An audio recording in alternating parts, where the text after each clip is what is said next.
Selamat sore semuanya dan selamat datang di acara webinar Trimegah Sekuritas yang kali ini kita berkolaborasi bareng Jarvis Asset Management seperti itu. Dan perkenalkan Bapak Ibu serta rekan-rekan semuanya, nama saya adalah Jordan Nata Cipta Harja atau biasanya saya akrabnya disapa dengan Jordan. Dan di sini juga sudah hadir yaitu ada narasumber kita satu luar biasa. Ada Pak Handi, welcome Pak Handi. Hi. Okay, Hi everybody. Ya, Pak Handi ini sebagai direktur utama ya dari Jarvis Asset Management. Nah, kembali Jordan di sini mau menyapa Bapak Ibu serta rekan-rekan semuanya. Halo, apa kabar semuanya? Tentunya di pasar market yang bergejolak saat ini dan juga cuaca akhir-akhir ini ya kayaknya kurang menentu, tapi jangan sampai menyulitkan diri kita untuk tetap semangat dalam hal berinvestasi tentunya. Dan kita sebenarnya akan mulai untuk acara webinar kita, tapi ada sedikit pengumuman nih untuk rekan-rekan serta hadirin sekalian ya. Mungkin boleh dibantu tampilkan. Yap, yang pertama ini ada ground rules-nya. Nanti akan ada sesi Q&A. Jadi kalau Bapak, Ibu, atau hadirin sekalian punya pertanyaan, nanti boleh dicatat, nanti akan boleh ditanyakan pada saat nanti sesi Q&A. Dan nanti bisa dicatat atau diketik ya, sambil diketik melalui Q&A box yang ada di bawah. Nanti pertanyaannya akan saya pilih dan tentunya akan langsung dijawab oleh para narasumber. Seperti itu. Oke, kita next lagi.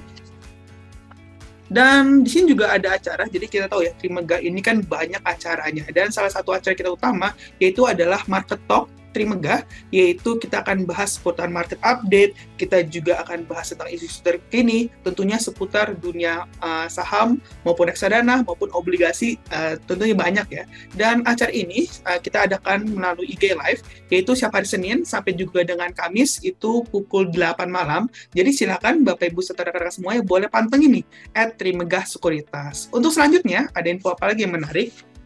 Nah, di sini kita juga ada Clubhouse ya. Mungkin Bapak Ibu yang suka mendengarkan audio, karena di sini kita akan mengikuti keseruan ngobrol dari teman-teman Trima Ideas. Tentunya kalau Bapak Ibu pengguna aplikasi Trima, sering akan melihat konten-konten dari Trima Ideas, dan Clubhouse pada kali ini nantinya itu selalu dibawakan oleh tim dari Trima Ideas.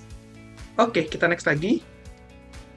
Nah, dan begitu ya, itu kurang lebih informasi yang saya dapat sampaikan. Untuk selanjutnya, sebelum kita mulai, kita tahu ya, kalau kita berbicara mengenai reksadana campuran itu sifatnya paling suka dibilang paling fleksibel atau paling lincah. Nah, seringkali nih, di dalam beberapa periode, kalau saya perhatikan, reksadana ini justru mampu mengungguli kinerja dari jenis reksadana lainnya. Akan tetapi, kita juga suka lihat nih, pergerakannya itu seringkali nggak mengikuti indeks ya. Bahkan sometimes bisa over dan lain sebagainya seperti itu. Dan pertanyaannya adalah kenapa sih bisa demikian? Dan pertanyaan selanjutnya, kira-kira strategi apa nih yang akan dibawakan oleh Jambaf di tahun 2023 ya Pak Handi ya? Dan tanpa berpanjang lebar lagi, boleh silakan Pak Handi untuk di-share materinya. Untuk Pak Handi, the Zoom ya, atau the stage is yours. Silakan Pak Handi. Thank you, Jordan. Yep. Let me start by sharing screen. Oke, selamat sore teman-teman. Terima kasih Trimegah sudah undang Jarvis dan teman-teman yang udah join pada sesi update hari ini. Saya Handi, saya CEO dari Jarvis Asset Management. Kita perusahaan AM lumayan muda. Kita mulai di 2019. We just started operating in our first fund Jamibaf itu di Mei 2019 ya. And through the 4 years, dalam 4 tahun ini kita udah mengalami volatilitas yang paling tinggi in my 15-year career as an investor ya. 2019 Donald Trump mulai berantem sama China. 2020 kita semua kena COVID. 2021 dan awal 2022, we can call it in a recovery year. But kalau kita lihat macro cycle, I think kita dalam satu proses peaking, and chart ini adalah chart yang paling penting untuk global makro sekarang. Kalau kita bisa lihat, ini adalah chart inflasi di US. And kalau teman-teman bisa lihat, di sebelah kanan itu ada garis titik-titik biru yang tipis. itu adalah ekspektasi progres dari inflasi dari The Fed. Kenapa awalnya mereka merasa inflasi di akhir tahun 2001, awal 2002, mereka selalu memakai kata-kata inflasi itu transitory. Karena kenaikan harga barang di dunia lebih karena terjadi adanya mismatch dengan supply demand seiring dengan COVID recovery ya.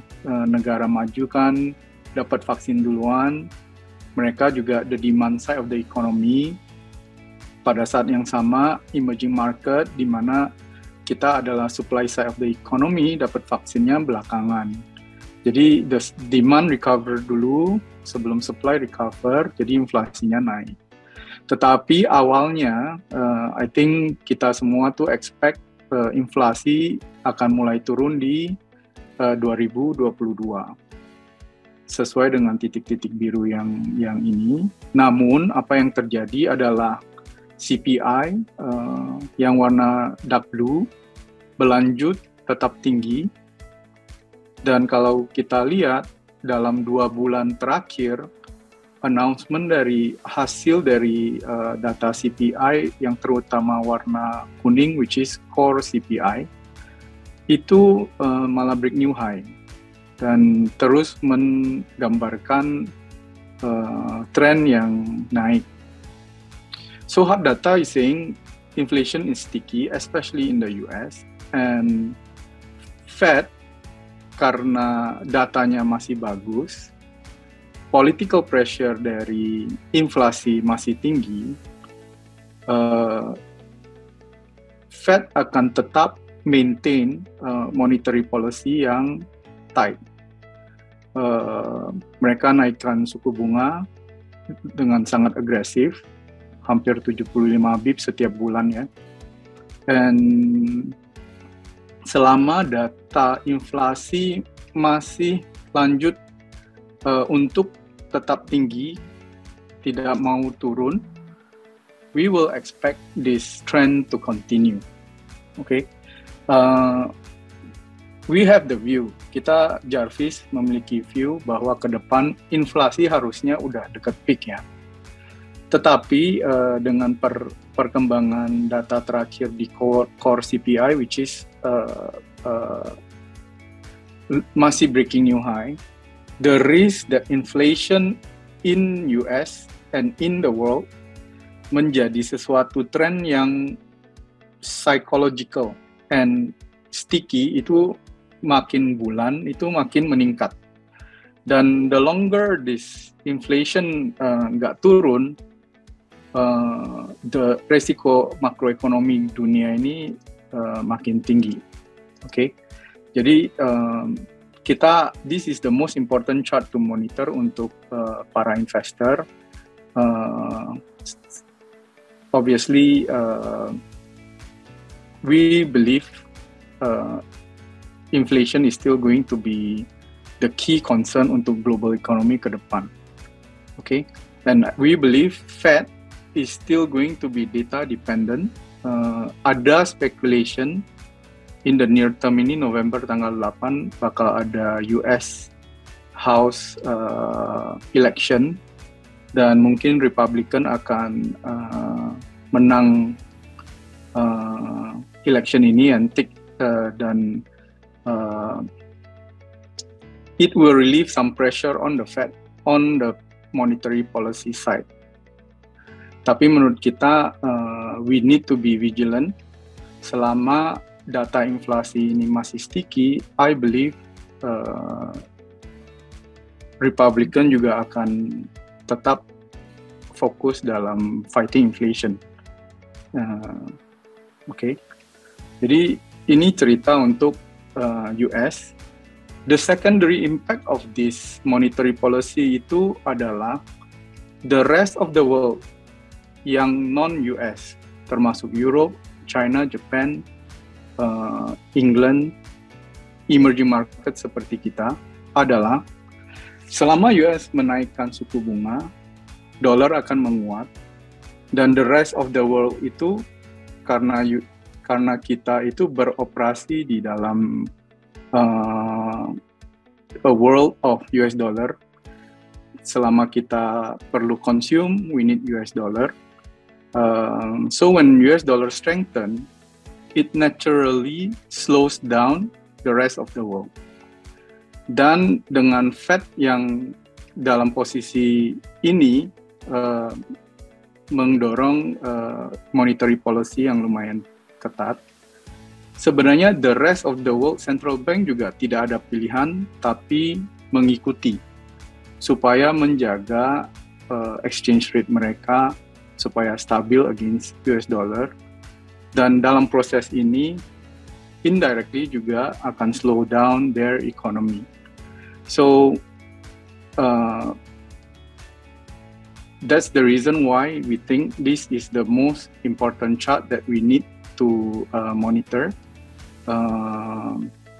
We still believe this is a risk, at least in the next 6 to 12 months. But yeah, I will focus more on the other parts of the region now. Kalau untuk Eropa, this is the other major development early this year ya, awal tahun ini. Russia mulai serang Ukraine, and our view about this development itu adalah kalau kita bisa lihat map peta yang dipapar di sebelah kanan, Russia itu merasa di corner oleh NATO. Kalau gambar yang dark blue adalah NATO members, yang light blue adalah NATO allies dan lagi proses masuk ke NATO.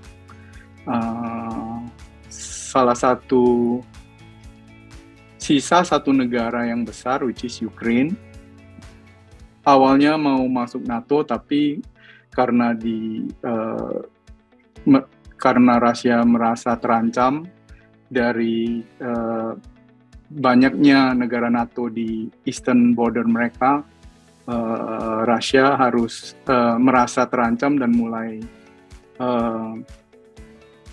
take national security matters into their own hands lah. Kalau kita lihat dari map ini, saya ada gambar arrow yang warna orange dan warna hijau.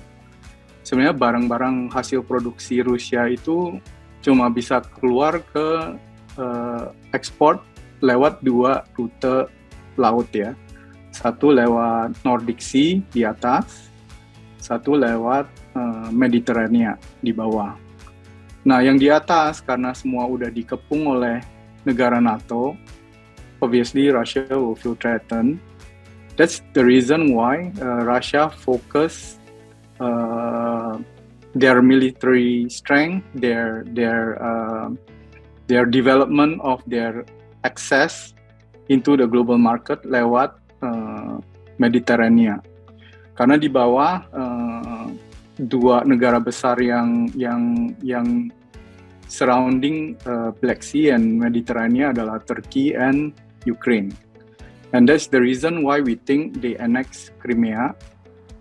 Mereka ambil Crimea, island yang merah di bawah, and they take part of Ukraine, especially the eastern part,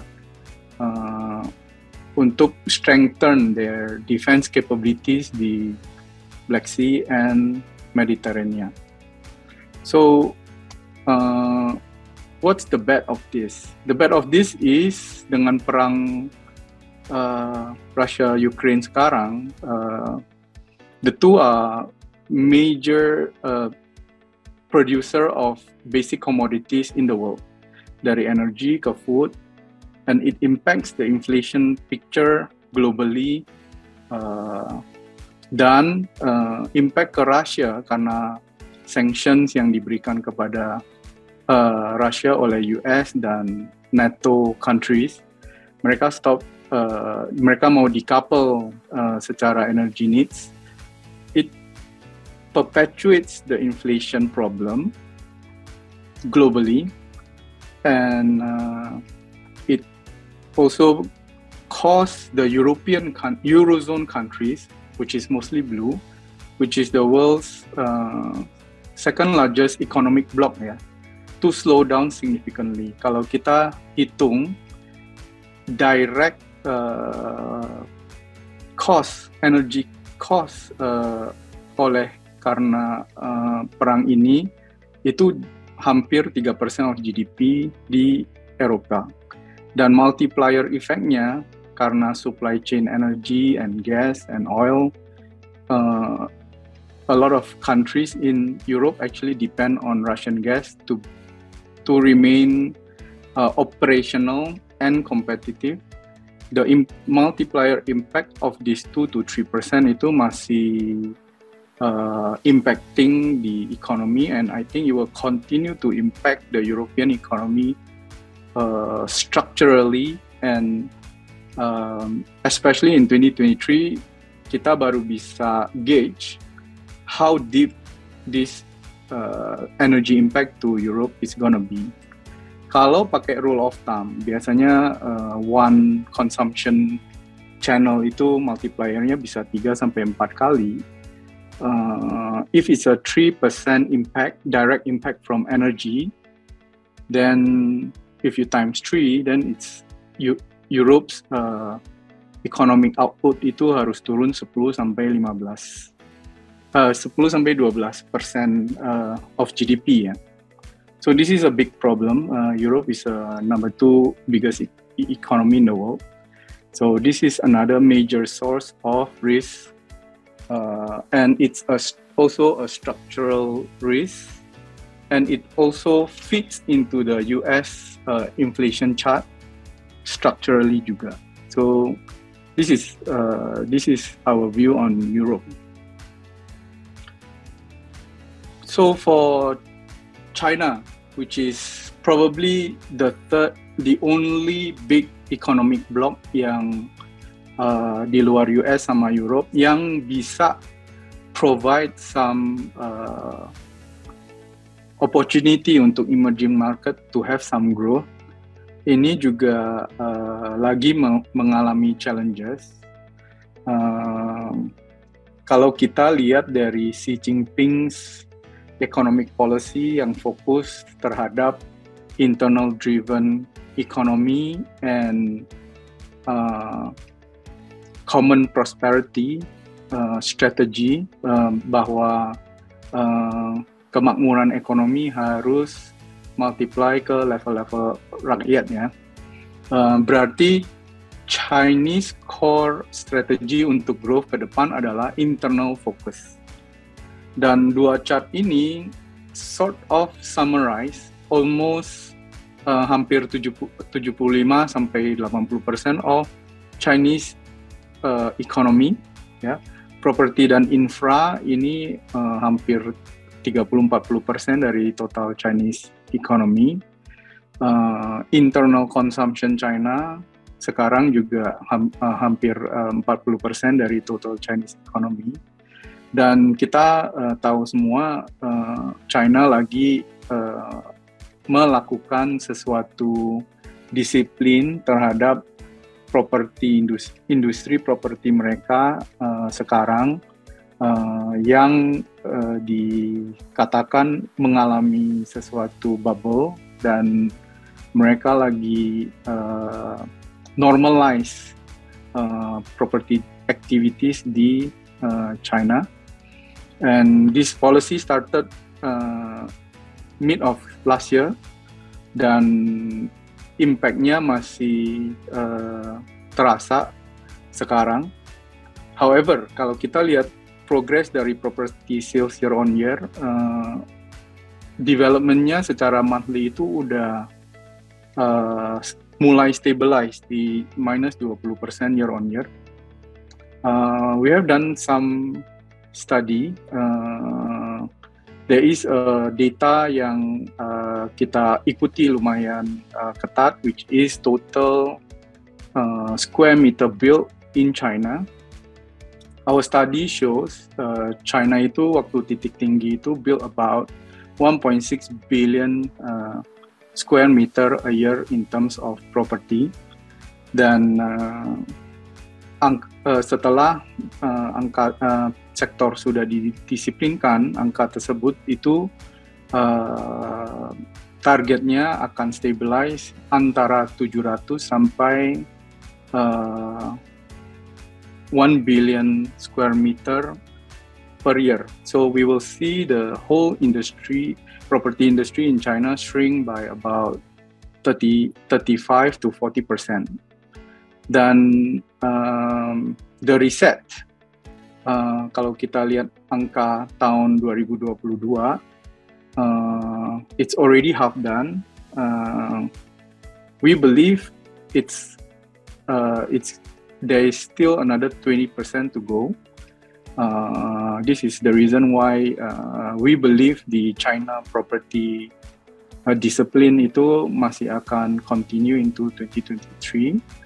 Nevertheless, policy makers itu udah watching this very carefully dan mereka udah fine tuning policy-nya supaya decline-nya itu lebih terkontrol. Waktu mengecilkan properti industri di China, mereka juga sudah secara mikro pelan-pelan bail out activities atau company-company yang mengalami kesulitan. So they are doing a controlled contraction of the industry, and we believe they can still do it. However, the pain is still going to multiply into the economy into early 2023. Untuk China COVID zero policy, which impacts the remaining 40% of GDP in China. Ini ada perkembangan terakhir, which is China Congress election yang baru selesai minggu lalu.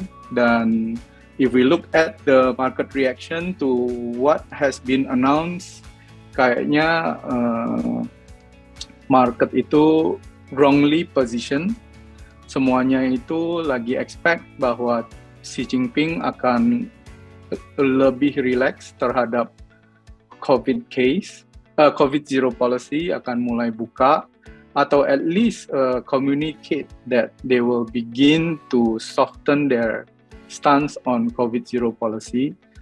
And I think the rest of the world got this wrong, and that is why a few days ago Shanghai Index, Hong Kong Index itu turunnya hampir 6%.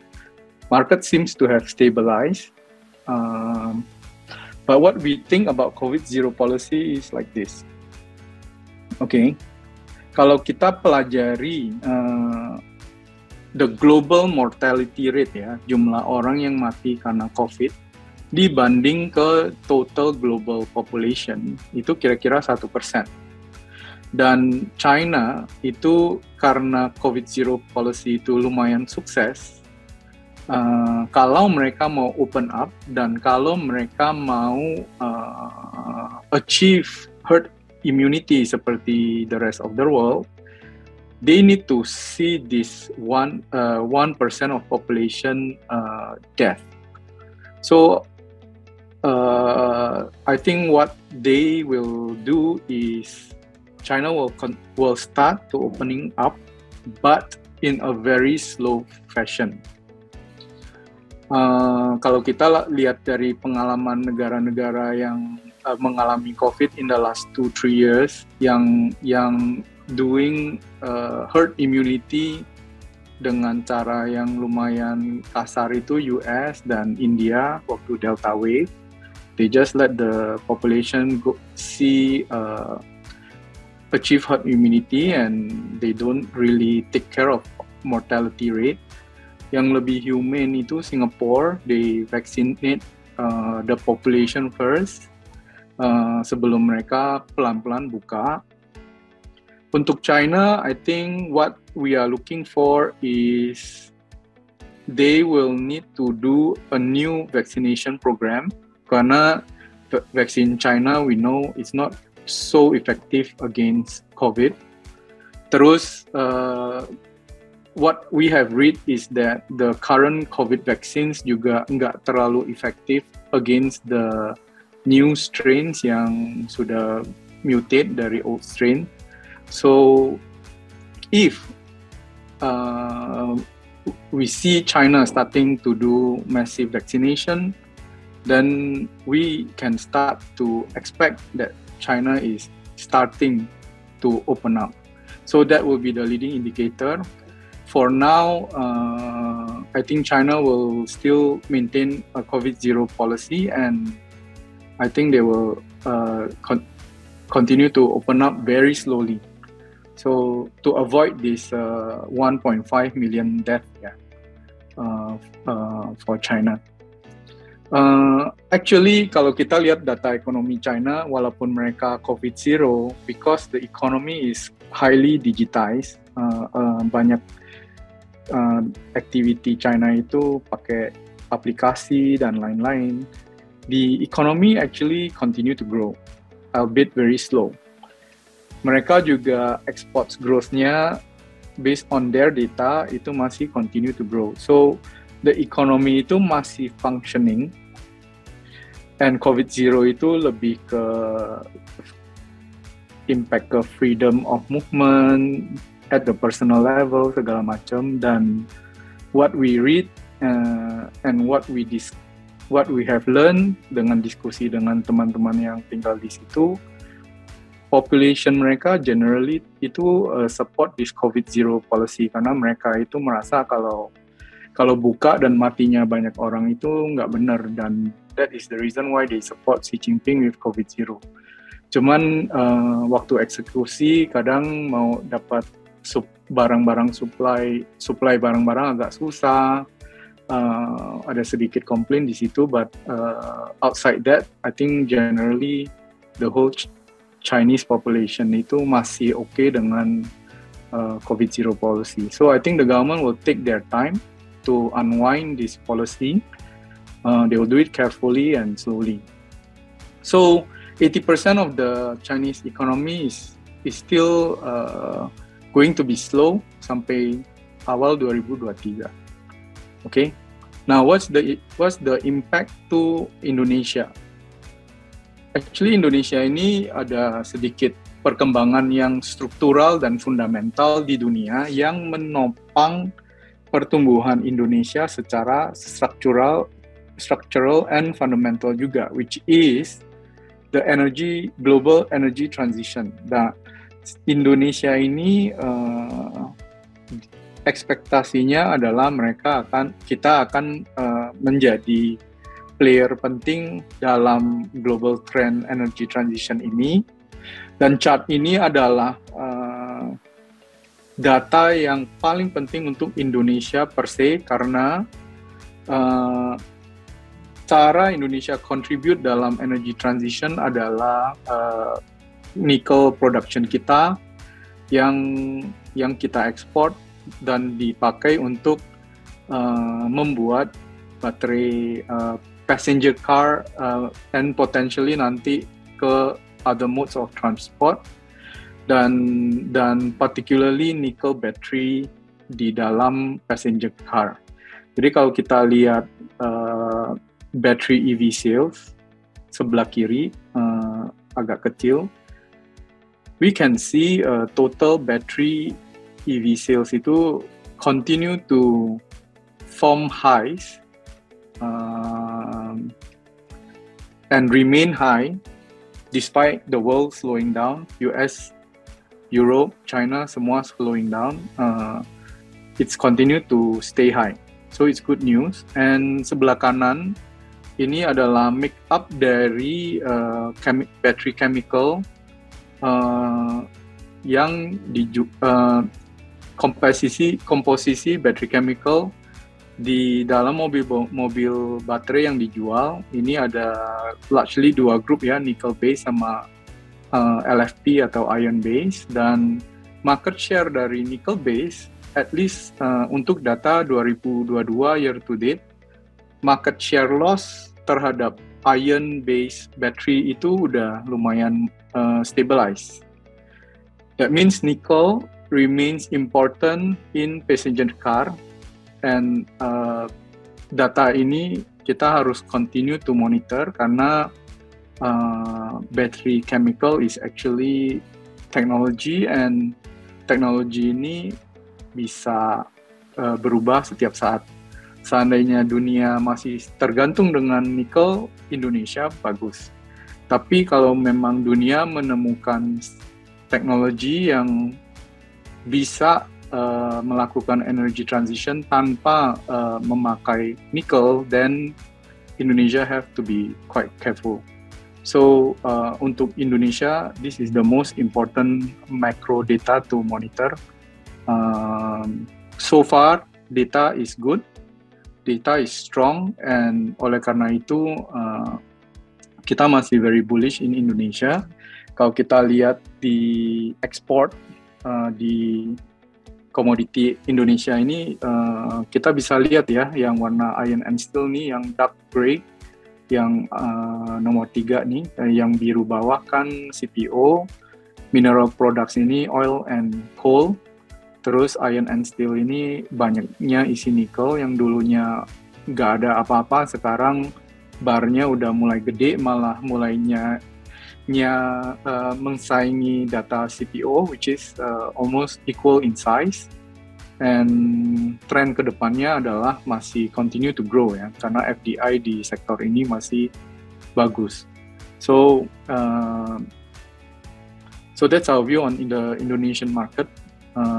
Nah, on the Indonesian economy, apa yang terjadi terhadap rupiah, suku bunga, dan lain-lain, itu adalah turunan dari chart ini. So, just to summarize, so long the world is still using nickel as the battery in energy transition, Indonesia harusnya okay. So, nah, how does that impact our global our market outlook? Ini kita belajar ya dari perkembangan makroekonomi yang lumayan bearish ini, lumayan tidak terlalu kondusif untuk saham-saham. Kita belajar di 2007-2008 subprime crisis. Subprime, kalau kita ingat, subprime itu happen di awal 2007 dan pelan-pelan merambat, membesar, menjadi bigger and bigger problem sampai Lehman happen in October 2008, the market crash, Fed bailout, baru perkembangan ekonomi dunia stabilize dan reverse. Itu juga dengan QE policy ya, dulu nggak ada cetak duit, tapi 2008 mulai cetak duit. Nah, kalau kita lihat di antara 2000 yang antara garis biru dan garis kuning, US market sebenarnya peak-nya itu di September 2007. Tapi karena problem subprime itu masih belum besar, Indonesian market yang warna biru itu selama 6 bulan itu masih bisa decouple dari perkembangan subprime di global. Sampai Maret 2008, waktu itu Bear Stearns collapse, Fed potong bunga ke 0, harga komoditis spike up, waktu itu minyak ke 120-an, coal ke 150-an, and that marked the peak of the commodity cycle for that 2 years. Setelah itu, the burden of subprime dan impact ke ekonomi itu mulai kerasa di global market. S&P continue to go down. Indonesia setelah decoupling for 6 months mulai follow the global market. Nah, kalau kita terapkan apa yang terjadi waktu itu ke sekarang, perkembangannya lumayan mirip ya. The Great Inflation ini mulai inflasi dunia ini mulai naik itu awal 2021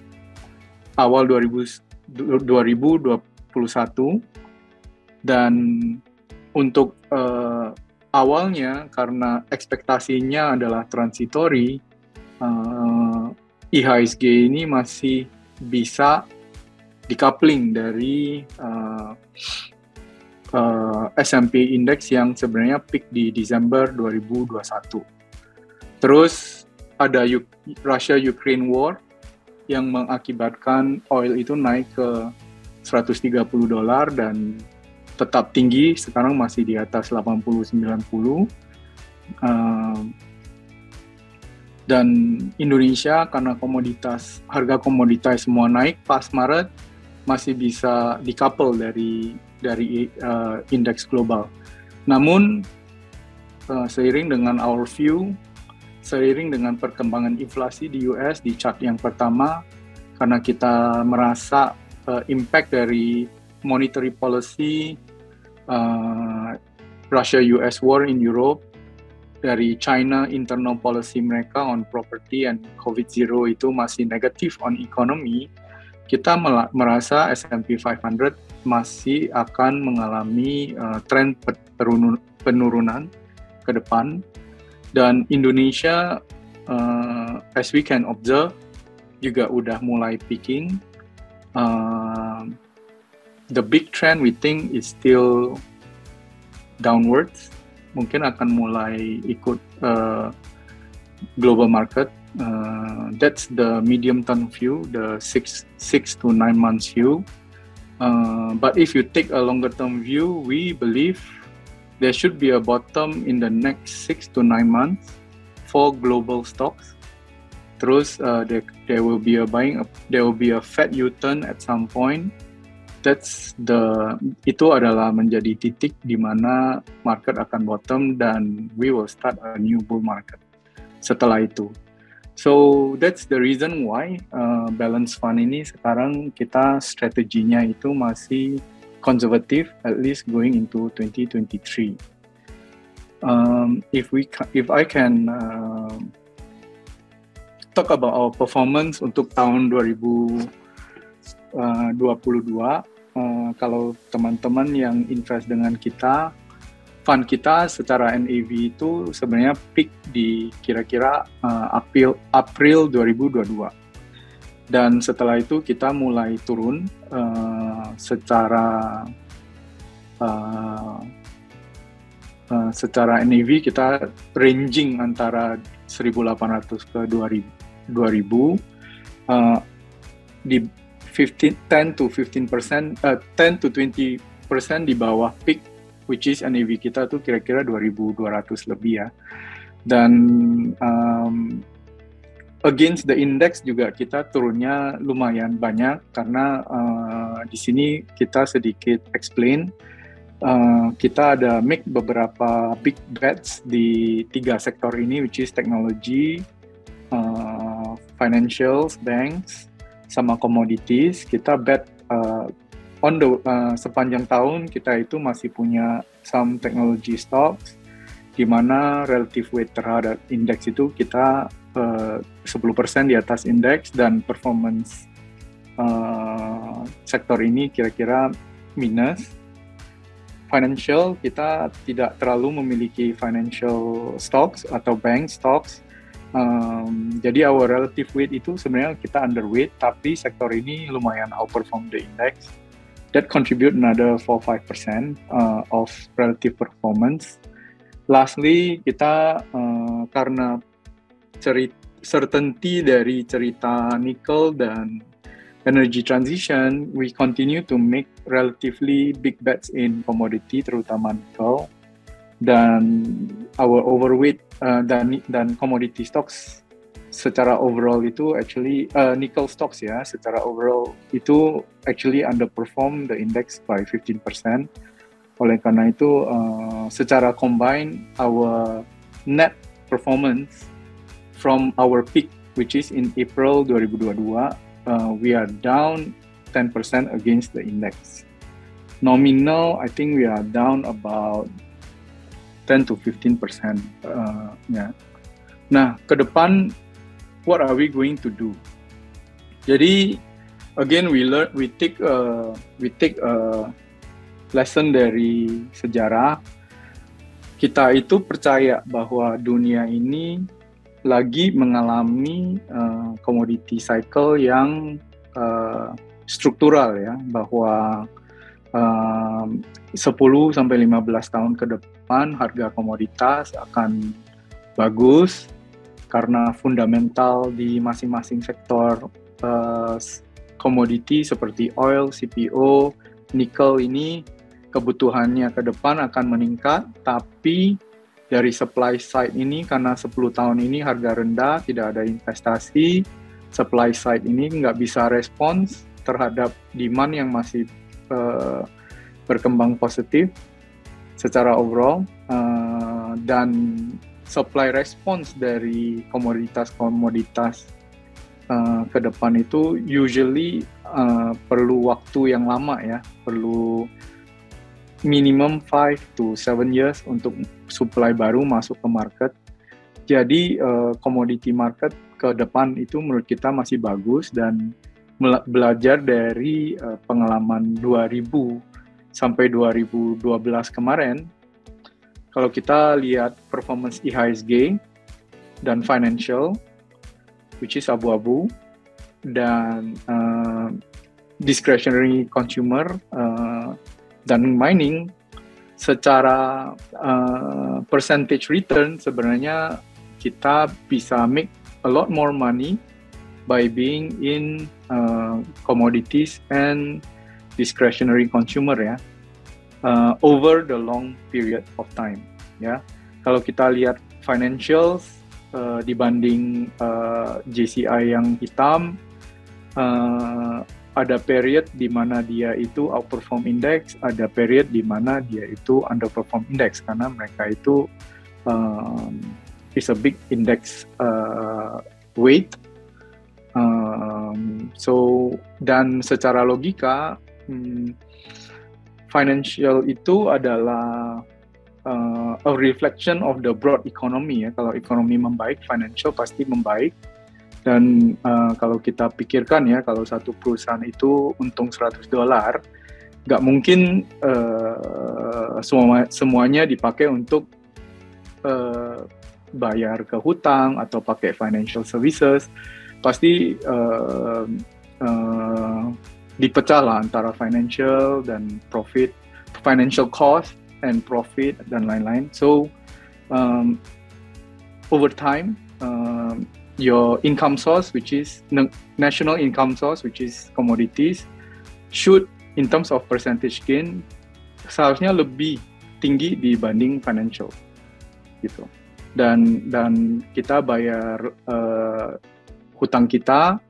Kalau harga komoditas naik, income naik, seharusnya kita dapat cuan lebih, kita bisa spending, setelah bayar hutang, kita bisa spending lebih ke barang-barang yang kita suka ya, seperti discretionary consumer tuh kayak makanan, gadget, travel, and all that, we will spend more. So, by logic, harga-harga saham juga harusnya naiknya lebih. Nah, ini hasil dari long term in the last cycle. Kalau kita lihat earnings juga tren ini juga didukung earnings. Kalau kita lihat dari in the last cycle yang sebelah kanan,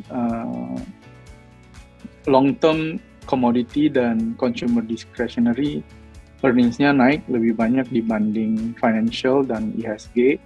That's why your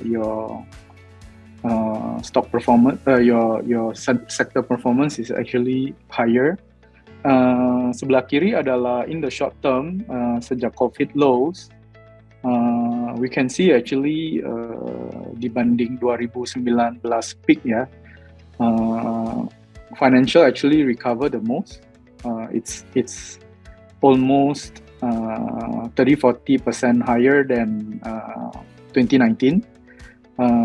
Sebenarnya consumer discretionary masih belum terlalu balik recover. Mining yang naiknya lumayan banyak. Ini hasil dari earnings in the short term. So that this explains two things ya. This explains why kita masih bearish. Kita masih akan lebih memilih commodity in the long term karena kenaikan earnings lebih dari yang lain, tapi harga sahamnya underperform tahun ini. Dan consumer discretionary kita akan mulai nambah di situ. ke depan kalau marketnya sudah bottom, karena menurut kita secara earnings upside-nya juga akan tinggi mengikuti yang merah, tapi posisi sekarang itu masih di bawah. So to summarize, we will be adding more commodity and consumer discretionary stocks kalau market sudah bottom dalam 6 sampai 9 bulan ke depan. So I'll stop here for questions. Jordan, I'm gonna pass the screen back to you. Oke, thank you Pak Handi. Thank you for the presentation. Sangat komprehensif Pak, dan sangat jelas juga. Dan ini sudah tergambar Pak di sesi Q&A. Ini sudah ada banyak yang nanya Pak. Mungkin saya akan coba pilihkan dan saya coba campurkan dengan pertanyaan dari saya Pak ya. Jadi kita tahu ya, sama-sama kita lihat ke belakang, kita baca berita belakangan ini, dan apalagi kita sudah mendengar Pak Handi memaparkan. Saya tadi menarik tuh Pak, yang kita bisa confirm bahwa sebenarnya di pasar global, di US dan Europe, itu memang sudah ekonominya sudah slowing down. Dan tadi Pak Handi juga bilang bahwa ya itu kemungkinan akan impact juga nih ke Indonesia. Dan pertanyaan ini dari Shana nih, menarik pertanyaannya. Sebenarnya kita tahu ya kalau itu akan impact Indonesia, tapi sebenarnya what the main driver ya Pak ya, untuk nation kita bisa growth Pak. Jadi pertanyaan di situ, dan pertanyaan selanjutnya, apa mungkin ini pertanyaan dalam Inggris ya, tapi saya translate ke Indonesia. Kalau untuk dari segi domestik konsumsi di domestik kita, apakah itu bisa terus bertumbuh Pak? Kurang lebih pertanyaan seperti itu. Jadi resesinya sudah ya terjadi, tapi apa yang membuat kita bisa tetap growth? Itu Pak. Oke. Ini dalam konteks cycle ini atau secara general ya, Jordan? Oke, mungkin boleh dijawab secara general dulu, baru nanti masuk ke cycle ya Pak. Oke. So, if we look at ekonomi, sebenarnya itu mirip dengan satu perusahaan, cuma ekonomi itu di level negara. So, when we look at the economy, we need to know income source negara ini dari mana. Oke. Kalau Indonesia itu, kalau kita bisa lihat, income source kita yang utama itu masih dari commodity exports. So you can see in this slide, commodity exports ini hampir separuh dari our total. Kalau kita lihat negara yang lain, misalnya Singapura, itu negaranya lebih ke tourism, financial, is actually services exports. Kalau kita lihat ke China, dia itu pabrik dunia. Jadi mereka lebih ke manufacturing exports. Oke? Nah, kalau Indonesia karena commodity exports, tren dari commodity cycle itu menjadi driver utama. Dan tren untuk commodity cycle itu sebenarnya lumayan gampang ditebak. Karena logika ekonomi selalu bersiklus ya. Kalau harga lagi tinggi, orang akan kejar investasi di komoditas tersebut, menaikkan produksi untuk kejar harga tinggi tersebut supaya bisa dapat profit lebih tinggi. Dan supply makin banyak, supply demand satu hari akan cross menjadi oversupply, harga mulai menurun. Ya, waktu harga rendah, karena keuntungan lebih tipis, orang stop investasi dan supply akan menurun. Padahal pertumbuhan demand ya sesuai dengan population, negara luar ya makin kaya, segala macam, demand naik terus. Terus karena supply menurun, demand naik terus, satu hari jadi undersupply. Harga mulai naik, jadi bersiklus. Nah, untuk komoditi secara keseluruhan, 2012 itu the last peak. Harga termahal itu 2012, supply mulai masuk karena harga tinggi di 13, 14, 15, 16.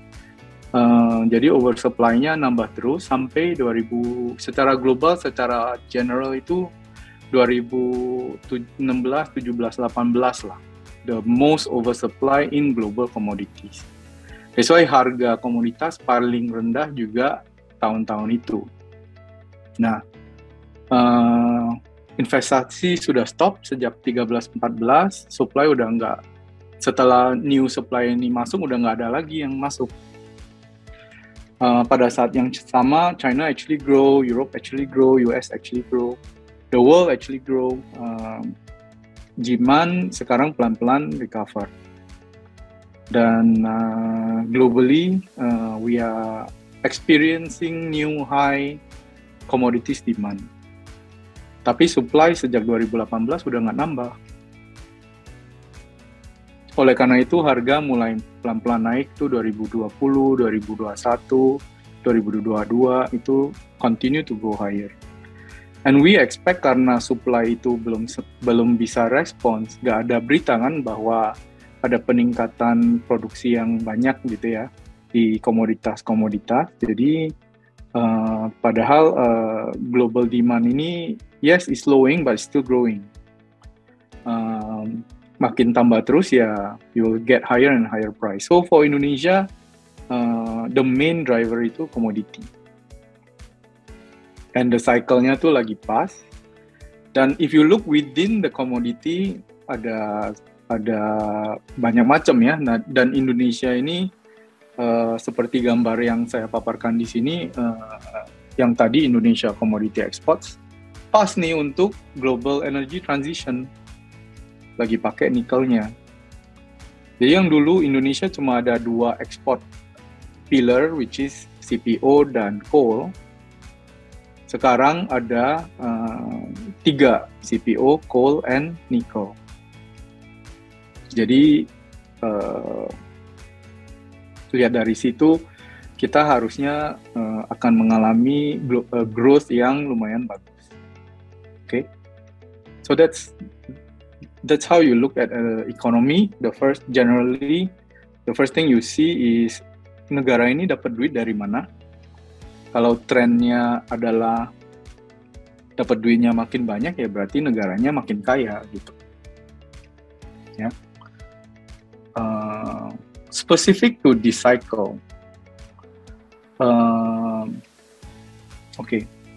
Specific to this cycle, what I can say is dunia karena populasi, karena teknologi, populasi jumlah orang yang bekerja makin banyak, karena teknologi produktivitas per orang juga makin tinggi, harusnya income dari dunia ini continue to grow.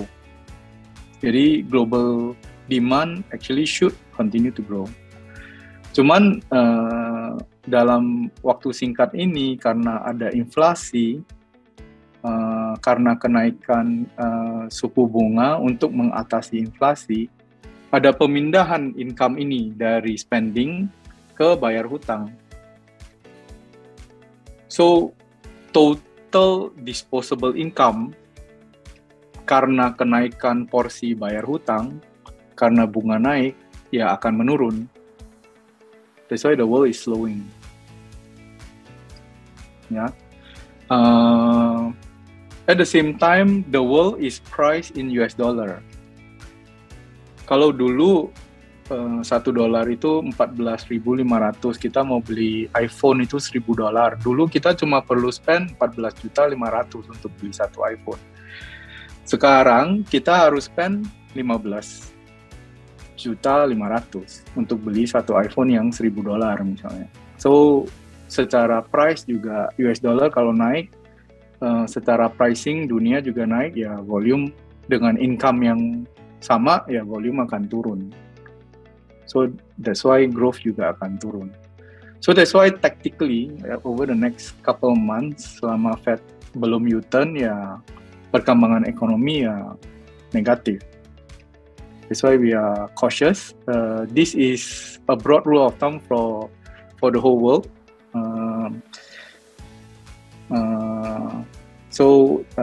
That's why we are a little bit more cautious.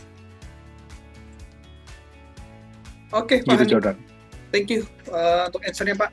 Cuma ini, Pak, tadi kan Bapak bilang bahwa 6-9 bulan ke depan tadi ya, itu sudah ada tanda-tanda nih market tuh mau bottoming. Nah, ini ada pertanyaan nih dari Ibu Mariana ya. Jadi Ya. sainsnya apa Pak untuk kita bisa notice kalau memang market itu sudah bottoming gitu? Oke. So ini juga bersiklus lah. So let's talk about monetary policy ya. Kalau ekonominya kenceng, demand tinggi, akan menghasilkan inflasi. Oleh karena itu, monetary policy harus naikin bunga untuk increase the monetary cost of your economy lah. Seperti saya jelaskan tadi, waktu naikkan bunga secara demand akan turun, terus nah kalau demand mulai turun, harusnya theoretically inflasi mulai turun karena demand mulai turun kan. Nah kalau demand turun, inflasi turun, harusnya Fed mulai U-turn. Nah jadi kita monitor nih pakai macroeconomic data. Kalau kita lihat nih ya, di sini saya kebetulan ada data juga. Ini adalah Global Purchasing Manager Index, sekaligus. Belum ke share screen. Oh sorry. Oke. Nah ini di sini ada broad index ya untuk indikator untuk ekonomi. Ini namanya PMI atau ISM. PMI singkatan Purchasing Managers Index. ISM itu Industrial Survey for Managers. Industrial Institute ISM. Sorry, aku coba make it correct.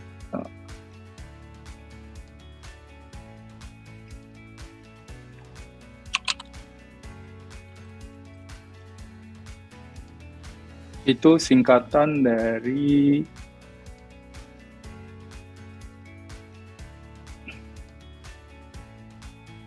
Industrial Survey for Manufacturer ya. So what these two surveys actually do adalah mereka nanya nih ke manajer-manajer di berbagai sektor. Mereka nanya, hey para manajer, menurut kalian kira-kira 6 bulan ke depan menurut kalian itu bisnis kalian grow atau tidak? Dan kalau banyak yang jawab grow, angkanya akan tinggi. Kalau banyak yang jawab, kita akan mengecil nih negatif, angkanya akan rendah. Nah, cut off-nya adalah 50. Di atas 50 berarti tren ke depan menaik. Kalau di bawah 50 berarti tren ke depan berarti memburuk. Nah, kalau kita lihat hasil dari survei ya, ini ada negara US, terus Europe, terus China, terus Indonesia. Kita sudah mulai masuk ke ranah bawah 50 ini cuma dalam 2 bulan ini, especially untuk US dan Europe. Ya, China karena mereka melakukan COVID zero, they recovered in 2020, 2021, tapi 2022 mereka lumayan jelek ya, sekitar di bawah 50 terus-terusan. Nah, basically what this data is saying is para manajer pada Agustus dan September tahun ini semua mulai merasa 6 bulan ke depan ini akan slow down. Yeah. So the recession is coming. This is just a broad data. So we need to monitor the data. The forward-looking data seperti PMI ISM is confirming that recession is coming. Karena dunia ini highly financialized ya, banyak leverage di dunia ini, hutangnya banyak. Kalau suku bunga naik, obviously interest cost akan naik. Dan kalau interest cost naik, it eats into your disposable income. So, obviously your demand is gonna slow. Nah, monetary policy usually impact-nya tuh 6 bulan dari kenaikan. Jadi kalau kita lihat Jordan di halaman pertama, garis biru, Fed rate tuh mulai naik di Maret. Mulai naik agresifnya sampai level tinggi itu Juli, Agustus, September. Nah, berarti the interest cost akan mulai impact ke sektor realnya tuh 3-6 bulan ke depan lah. Ya kan? Karena bank lihat interest rate naik, mereka mau naikin interest loan, cost juga harus communicate dulu, baru naikin, segala macam, ada proses. So, the impact of Fed move, interest rate move secara overall itu sekarang nih mulai rasakan. That's why your data, your forward-looking data mulai negatif itu 2 bulan ini. Nah, the minute you have bad data, then it means your economy is slowing down. Then your inflation should be slowing down. Then your Fed can start U-turning. So this karena data makro ini bulanan ya, nggak kayak harga saham harian. Jadi kita harus sabar, kita harus lihat perkembangan makroekonomi bulan ke bulan. We believe the impact from the monetary policy is happening now, and so the data will look bad now, and that's why kita lagi monitoring closely global earnings yang being released. Third quarter global earnings, kalau lihat PMI ini masih oke. Ya, dia masih tanda-tanda accelerating pindah ke stable di angka 50. Jadi 4th Q earnings yang penting ya. 4th Q earnings itu akan happen in January, February. So that's the reason why I think we are still not out of the woods yet. Fundamentally kita masih slowing down. The earnings will follow. Jadi kalau kita lihat earnings 4th quarter yang akan rilis di Januari, Februari ke depan, then we will know from Q3 to Q4 how fast the economy is slowing down. Then the market bisa price in how bad the recession is really. Okay. Then the Fed can decide how aggressive or how not so aggressive their monetary policy can be. That's why I think the U-turn will happen sometime 6 months to 9 months from now, which will mean it will happen sometimes in Q2 or Q1 and Q2 next year. If we look at fundamental data. But we know central banks lately is becoming politicized karena kenaikan suku bunga.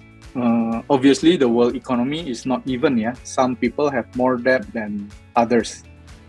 So there will be events di mana one country atau one company is gonna face trouble. And we can have market events that break the central bank, like something that's too big to fail that make the central bank U-turn. Seperti Lehman, seperti COVID, it's a market event, right? So either we wait for the fundamental data, which is going to be long, or in between, if there is a market event that happened, yang akan make the Fed U-turn. So that's why we are waiting for it, Bang. Oke, Pak Handi. Thank you, Pak Handi. Tadi udah menjawab ya pertanyaan dari Bu Mariana. Untuk selanjutnya, kita mungkin akan bahas nih, karena di kolom Q&A box sudah banyak yang nanya untuk jambak ya, Pak Handi ya, untuk jambak. Jadi kita tahu ya, tadi kan Pak Handi sudah memaparkan bahwa betting di tahun ini itu adalah di nikel dan juga masih ada sedikit tapi overweight ya di teknologi stocks gitu. Nah, my question is gini Pak, kenapa 2 stocks itu sebenarnya bisa mengalami penurunan? Dan pertanyaan selanjutnya sebenarnya adalah kenapa misalnya Jambaf nggak memilih untuk keluar dulu nih dari 2 sektor ini? Mungkin ada investment thesis-nya atau gimana Pak? Ya, oke. Untuk teknologi, karena kita itu memiliki big performance in the last 2 years, karena we were making big bets on technology stocks.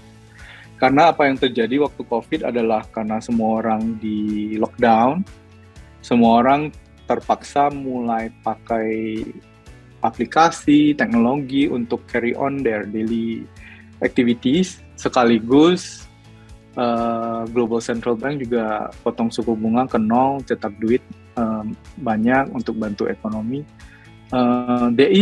There was an increasing awareness about technology businesses in the last 2 years.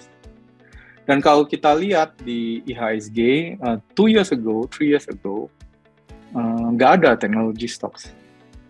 Dan yang gede-gede mulai IPO itu baru tahun lalu, awal tahun ini gitu ya, baru mulai muncul. Jadi dan kalau kita lihat di IHSG ada beberapa konglomerat yang besar yang memiliki technology stocks, technology company, valuasi dari technology company yang mereka miliki itu yang di-implied di public market dibanding ke harga valuasi anak perusahaannya, teknologi anak subsidiary teknologinya yang lagi fundraising, valuasinya tuh gap-nya besar sekali. So basically 2 years ago, public market tuh nggak value technology company. So at the same time there's increasing awareness. At the same time karena cheap money valuation-nya makin tinggi. So what happened is there's a massive re-rating in valuation and appreciation for technology stocks in the last 2 years di Indonesia, di IHSG. Jadi teknologi stock kita yang mengalami kontribusi yang contribute negative performance ini sebenarnya barang-barang sisaan dari 2 tahun lalu. Jadi sepanjang tahun kita mulai bersih-bersihin. Kita udah, karena kita masih punya barang tapi barang turun terus, that's why kontribusinya negatif gitu. Untuk financial and commodity dari sisi beberapa slides yang saya tampilkan di sini kayak performance of mining versus financial, ini earnings dari mining dari dibanding financial, it kind of explain over the long term mining, kalau commodity bull market mining stocks actually outperform financial. Cuman ada beberapa short period of time, months, maybe even years, financial can outperform mining. Jadi ya kalau dalam proses Jamibah biasanya kita, karena fund kita kan udah lumayan ada size ya, waktu peak tuh kira-kira 600M, sekarang karena valuation sama some redemption, we are about 300-400 billion now. Karena waktu gede itu mulai tidak terlalu lincah, kita harus pilih barang yang kita nggak bisa churn terlalu banyak. Nah, oleh karena itu view kita menjadi agak panjang. That's why we stick with commodity stocks in 2022. And we will continue to stick with mining and discretionary consumer stocks over the long term. Yeah, so we will be buying back, and hopefully history writes as the commodity industry continue to grow, the cycle continue to mature. We hope the performance will eventually show on Jamibah. And kalau kita lihat bottom up of the stocks that we invest in for mining, karena perkembangan company masing-masing, kita bisa mendapatkan target price atau potensi kenaikan dari saham-saham yang kita invest ini di commodity stocks kita yang bisa double, triple over the medium to long term. Tapi kita tidak bisa membayang kalau financial stocks ini double, apalagi big banks ya, double, triple from current levels within the same period of time dibanding mining company. Itu kenapa secara bottom up juga kita lebih continue to prefer mining dibanding financials going forward ya. Gitu Jordan.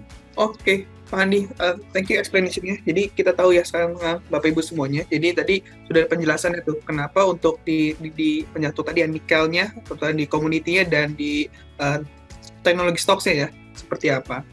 Dan ini ada selanjutnya lagi, ini ada pertanyaan menarik sebenarnya. Jadi sebenarnya kalau untuk JamiBuff ini, better itu kita mulai masuk pelan-pelan atau sebenarnya kita hold dulu nih Pak? Karena kan tadi kan menjadi investment tesisnya tuh menjadi medium to long term ya Pak ya. Di sini nanti akan ada upside yang besar gitu Pak ya.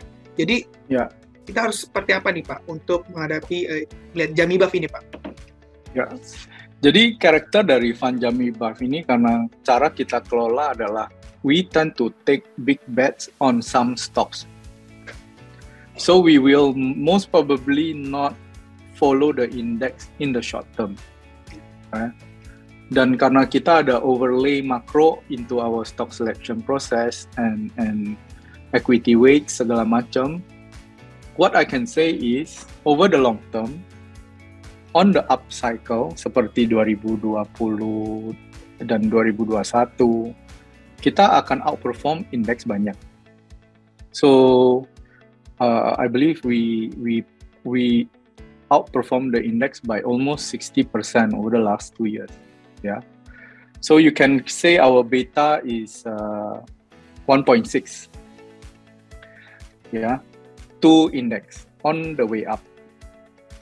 And during flat market / tough time seperti sekarang, di mana kita the market is in transition lah between a peak into a decline and all that.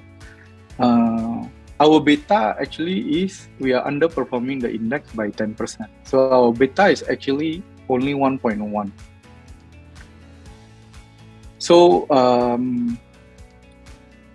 the character of our fund udah pasti high beta karena kita itu make big bets on specific stocks.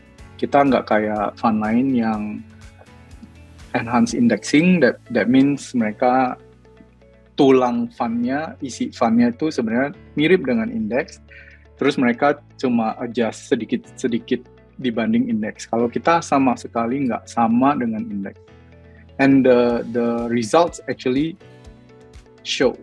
So what's most important is as a capital allocator, kita lihat economic cycle-nya. Kalau lagi naik kita banyakin equity, kalau lagi turun kita dikitkan equity. And over the long term, if we buy the best stocks, the stocks with the most upside over the long term, over the cycles, seharusnya we will make more over the long term, over the cycles. Yeah.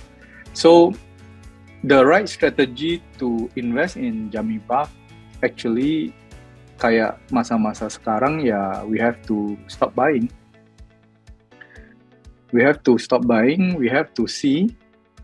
I think like I've explained just now based on this chart, the most important chart in the world is this. Ini data yang lumayan public, kita semua bisa monitor. And the most important macro news itu tunggu Fed U-turn. So we should be light in our risk. Berarti kita harusnya nggak banyak saham. Kita cuma akan mulai beli saham atau mulai invest itu pas Fed U-turn. Yeah. So again, it's gonna be in the next 6 to 9 months if it's data driven. But if it's market event driven atau politics policy driven, it can happen anytime. We will never know. So the right strategy is keep your exposure light for now. Jangan terlalu banyak. Terus seiring dengan perkembangan data ekonomi 6 to 9 months, pelan-pelan add. If you want to time the market, you wait for the Fed U-turn news and then you buy. which I think I've guided is 6 to 9 months from now.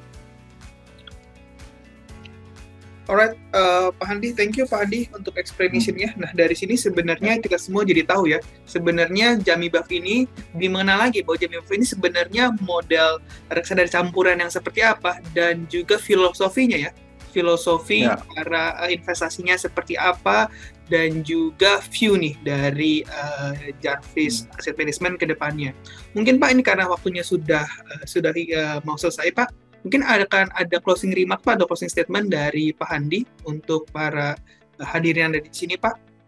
Ya, oke. Mungkin saya akan tampilin slide terakhir. Ini lumayan long term trend dan lumayan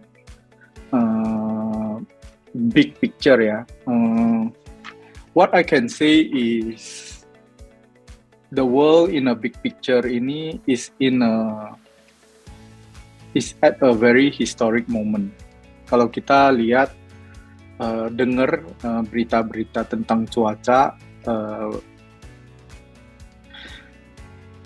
kalau kita dengar kayak world weather events ini mendekati rekod-rekodnya yang umur rekodnya tuh ratusan tahun.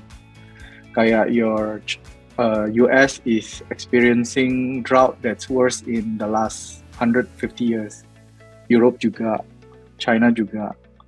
Indonesia is experiencing rain that's worse in the last 40 years. Right? Terus kalau kita bisa pelajari tren penurunan, tren dari globalization sama tren dari penurunan suku bunga, itu adalah tren yang 50 tahun. Basically the world start to globalize after World War II. Sampai sekarang tuh globalize. Interest rate peak in 1970s. Jadi dari peak interest rate waktu zaman Paul Volcker, US rates itu 12%, pelan-pelan turun ke sekarang kira-kira 0. So these two trend ini 40-50 year old. And dengan Donald Trump mulai perang trade war dengan China, globalization actually end. And interest rates dengan kenaikan total debt to GDP, financial health globally sebenarnya menurun. So kalau perusahaan yang tidak sehat kan biasanya suku bunganya tinggi ya. So I also believe interest rates have bottomed globally. Dan it's feeding cycle, interest rate makin naik karena kita banyak hutang, interest cost makin banyak. Kalau kita tidak manage dengan baik-baik, kita bisa perlu pinjam lebih banyak untuk bayar hutang. So it's gonna go into a negative feedback loop for global leverage and global interest cost. So this globalization and falling interest rate trend juga we are nearing an end. Commodity cycle yang bersifat 10 to 20 years, we are also finishing a big bear market. We are starting a big bull market that's gonna be 10 to 15 years old. So 10 ke 15 tahun ke depan komoditi akan naik. So to summarize, we are entering a very volatile environment globally and structurally. So what I can tell investors is never be fully invested. There will be a lot of volatility going ahead. Kalau dulu krisis itu setiap 10 tahun. Makin akhir-akhir ini kok makin sering krisis ya, sampai di mana-mana krisis, setiap hari kayak ada krisis baru gitu. So expect volatility to go up, never be fully invested, ya. Buy on the dips, sell on the strength, focus on things with good fundamentals. That's my advice for investors out there. Be disciplined. Nah, itu juga kenapa waktu kita mulai Jarvis, we choose to use balance fund as our flagship fund. Karena balance fund gives us the flexibility to have full cash. And it gives us the channel to express the view. Kalau lagi bearish kita harus punya cash, which is like sekarang kita sebenarnya only 20-30% invested. We have almost 70-80% cash. Yeah, so we actually provide that market timing value add for our customers juga, to express this concern and this long-term view and structural view. Yeah. So untuk teman-teman, I hope thank you everyone for the support in Jarvis and Jarvis Balance Fund. We hope to continue to do. We will be doing our best for our investors, and we hope what we have done and we will be doing will continue to provide the best risk-adjusted returns over the long term dibanding peers kita. Yap, alright Pak Hani, thank you Pak untuk closing statement-nya. Tadi sudah disampaikan ya kayak beberapa hal. Memang kedepannya kita akan memang menghadapi banyak sekali misal volatilitas seperti itu ya. Tapi yang perlu diingat adalah bahwa selalu akan ada peluang di tengah segala kondisi ya, alias di tengah resesi pun pasti akan ada peluang-peluang atau opportunity lainnya. Yang tadi sudah dibahas juga oleh Pak Hadi, tadi juga diberitahukan ya, bahwa sektor-sektor apa saja sih yang masih menarik dan investment idea apa yang bisa kita coba lakukan di tahun depan gitu ya Pak Hadi ya. Dan ya, saya rasa itu untuk pertemuan kita pada hari ini. Terima kasih Pak Hadi untuk sharingnya, sangat luar biasa. Dan sebelum menutup, akan ada beberapa informasi yang akan disampaikan. Ya. Untuk yang pertama, silakan dari rekan-rekan untuk boleh dilakukan share screen-nya.